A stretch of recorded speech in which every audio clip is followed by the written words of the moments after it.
Magandang gabi po sa inyong lahat. Ako si Binibining Dinesa Maranyo, ang mag-uulat at ang huling mag-uulat ngayong gabi. So tatalakayin po natin ang pinakang huli patungkol sa proseso sa pagbuo ng proyekto sa pananaliksik gamit ang wikang Pilipino. Bakit nga ba mahalagang pag-aralan ang proseso sa pagbuo ng proyekto at pananaliksik gamit ng wikang Pilipino? Dahil ito ay pagpapahalaga sa pambansang wika, taus-pusong intelektual sa pagsasalin, pagtangkilik sa lokal na pananaw, bridge para sa mas komprehensibong pagsasaliksik, at pagpapalalim sa kultura at identidad. Sa pangkalahatan, ang pagsasaliksik gamit ang wikang Pilipino ay hindi lamang pagtangkilik sa sariling wika, kundi pati na rin pagpapahalaga sa ating kultura, pagkabansa at pagkakakilanlan bilang mga Pilipino. Sa pagbuo ng proyekto sa pananaliksik gamit ang wikang Pilipino, mahalaga ang mga sumusunod na piliin ang paksa o isyu na nais pag-aralan. Ang unang hakbang sa pananaliksik ay ang pagpili ng isang paksa o isyu na nais pag-aralan. Maaaring pumili ng paksa na may personal na interes o kahalagahan para sa iyo upang mapanatili ang iyong motibasyon sa pananaliksik. Pangalawa, gumawa ng layunin ng pananaliksik at mga tanong na nais sagutin.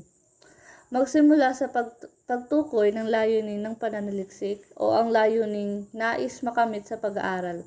Magtakda ng mga konkretong tanong na nais sagutin sa pananaliksik upang maging gabay sa pagsasagawa ng pag-aaral. Pangatlo, magtakda ng metodolohiya o paraan ng pagsasagawa ng pananaliksik. Pumili ng tamang metodolohiya o paraan ng pagsasagawa ng pananaliksik base sa layunin at saklaw ng pag-aaral. Maaari rin itong gamitin ang qualitative o quantitative research methods depende sa pangangailangan ng pananaliksik. Ang pang-apat naman ay mangalap ng mga datos at impormasyon mula sa iba't ibang pagkukunan. Ito po ay mangalap ng mga datos at impormasyon mula sa iba't ibang mapagkukunan ng tulad ng aklat, journal, articles, online databases, at empirical studies. Mahalaga na maging maingat at kritikal na pagpili ng mapagkukunan nito.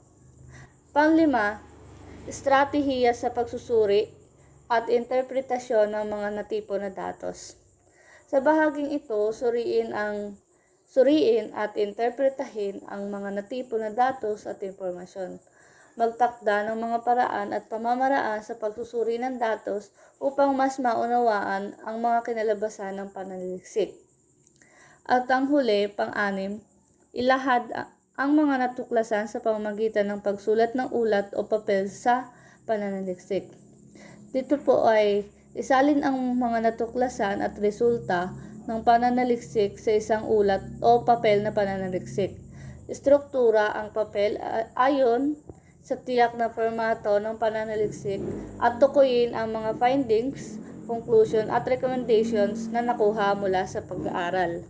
Sa pamamagitan ng mga hakbang na ito, maaaring maging maayos at epektibo ang iyong proyekto sa pananaliksik gamit ang wikang Pilipino.